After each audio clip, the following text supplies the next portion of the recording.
Assalamualaikum Abi. Waalaikumsalam warahmatullahi wabarakatuh. Alhamdulillah, hamdan syukurillah, salatu wassalaman ala rasulillah wa ala alihi wa sahbihi ajma'in. Pada malam hari ini saya sudah sampai di tempat Abi yang bernama Tunku Muhammad Syahrul sebagai Ketua DPD Aceh Barat. Ya, Kebetulan dalam beberapa hari yang kebelakang ini Abi, kita tahu bagaimana kondisi di Gaza.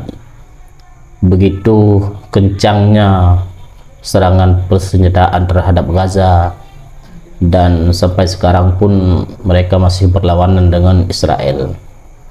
Cuman sedikit pertanyaan daripada Abi, apakah di tepi barat Abi aman-aman saja? Bagaimana pandangan daripada Abi? oh begitu. Memang ini pendapat yang luar biasa, pandangan yang luar biasa. Tapi saya menjawab juga dengan Bismillahirrahmanirrahim. Alhamdulillahirabbil alamin. Asyhadu an la ilaha illallah wa asyhadu anna Muhammadan abduhu wa rasuluh. Allahumma salli ala sayyidina Muhammadin wa ala alihi wa sahbihi ajma'in ya hayyu ya qayyum ya rabbal alamin. Jadi saya menjawab, memang di tepi barat susah untuk bergerak karena orang itu dalam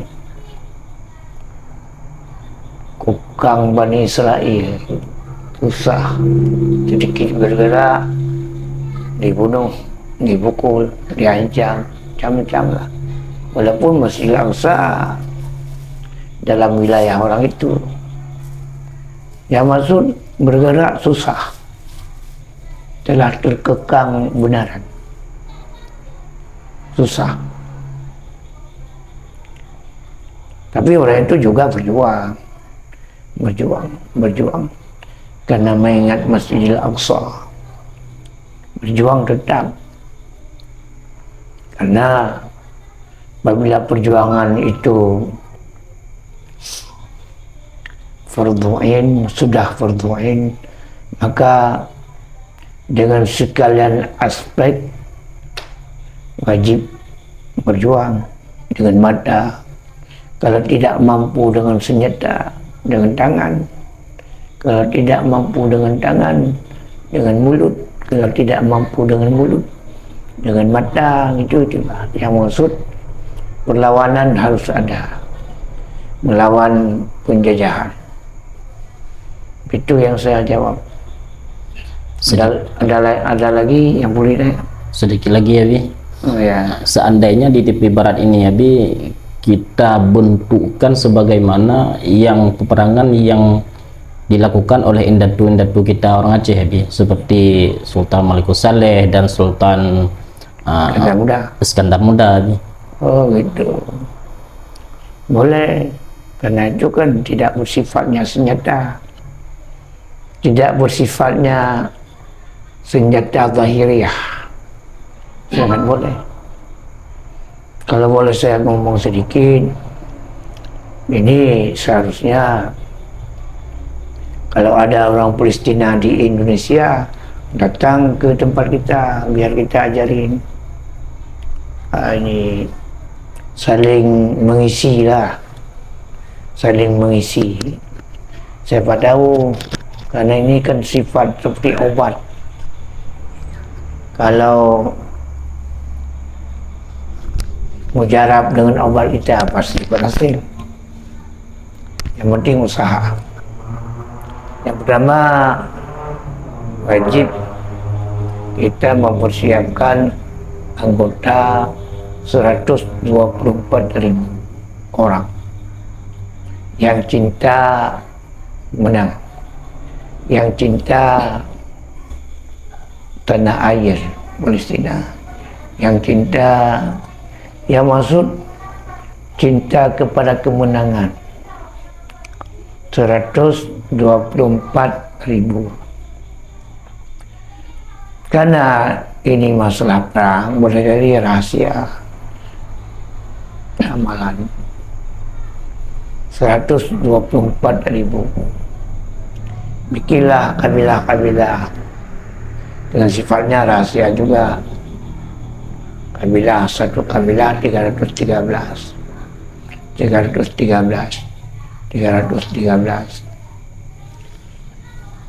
Kemudian 313 juga dititipkan di Masjidil Aqsa. Ini kalau boleh. 313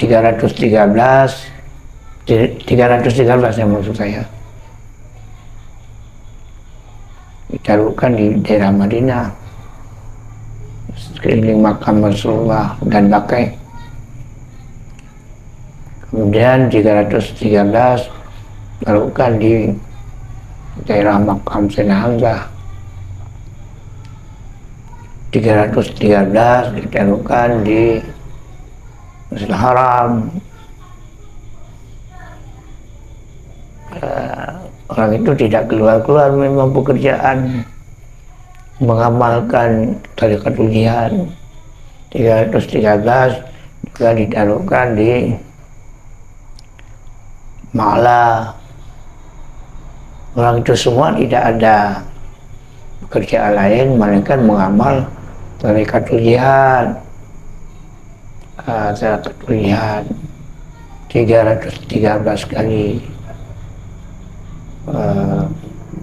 Yang baik diamalkan dulu.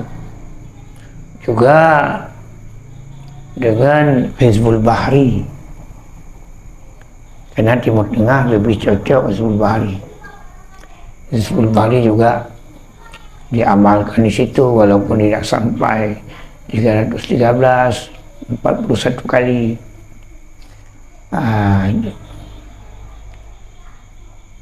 Bahri, Kanzul Aras, baca waktu tawaf Ka'bah.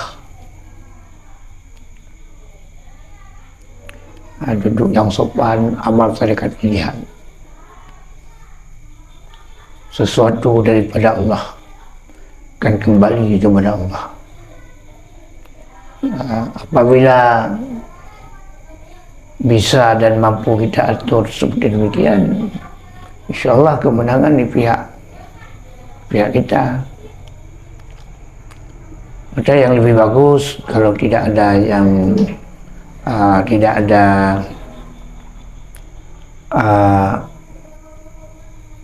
mungkin susah karena ada bai'at lagi, ada pembai'atan, bagaimana sifat bai'at. Ini lebih baik kalau ada orang Palestina di Indonesia, datanglah ke tempat kami, pesantren Lampisang. Jangan ragu. Kalau orang Palestina dengan tidak meninggalkan aturan, sistem, amalan yang telah berlaku, yang telah ada. Ini masalah. Mudah-mudahan barakah dan sempurna. Itu yang bisa saya jawab. Ada lagi? Ada lagi. Tentu. Mungkin terjadi perang dunia ketiga kami. Itu besar sekali. Apakah mungkin terjadi perang dunia ketiga?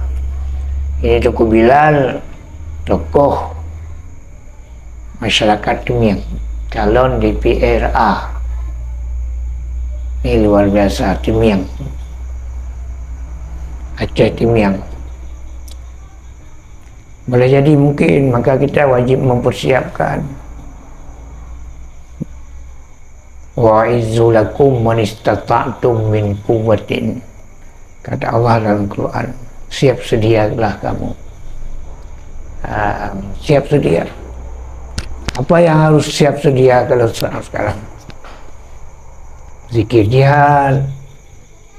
Dari zikir jihad, bagaimana ilmu jihad, bagaimana zikir jihad, bagaimana bai'at jihad, bagaimana adab jihad, semuanya harus kita kuasai karena itu ibadat. Ibadat ada peraturan. Misalnya kita salat, ada peraturan salat, baru sah salat, baru diterimakan salat, baru diberikan pertolongan oleh Allah. Ini masalah. Karena dengan perang dunia ketiga ini dekat sekali kalau kita lihat, sangat dekat. Siapa yang mampu mengamankan perang dunia ketiga, itulah suatu pemuncak yang luar biasa. Seperti perang dunia kedua juga, kebetulan waktu itu Amerika. Maka kesimpulannya, tolong amalkan ilmu perjuangan. Itu yang bisa kita jawab. Ada lagi? Mungkin hanya itu saja lagi. Ya, kalau itu hanya itu saja, alhamdulillah. Mudah-mudahan ada berkahnya. Dan kami menghimbau kepada seluruh jajaran Parti Gabdat, kaum Gabdat, kaum penyelamat, kaum pembangkit Islam di akhir zaman, tolong mengamalkan tariqatul jihad. Tolong belajar ilmu jihad, yakni ilmu perjuangan. Tolong belajar ilmu bai'ah. Tolong belajar ilmu adab. Karena kita ini telah mengklaim diri kita sebagai kaum penyelamat. Ini masalahnya. Dan jangan keluar-keluar dari Parti Gabdat. Juga tolong cari di setiap kampung 5 orang garda Gabdat. Tidak payah, kerjasama, DPC, calon dewan, ada DPRA atau DPRK, pasti ada. Yang penting kemauan. Di mana ada kemauan, di situ ada jalan. Maka kalau menang Parti Gabdat, insyaallah Palestina merdeka. Kalau menang Parti Gabdat, insyaallah Aceh berjaya. Kalau menang Parti Gabdat, insyaallah Islam jaya. Kalau menang Parti Gabdat, insyaallah akan terbayar sekalian utang di Indonesia Raya. Jangan ragu. Yang penting yakin kemenangan, kesempurnaan, kejayaan milik Allah. Assalamualaikum warahmatullahi wabarakatuh.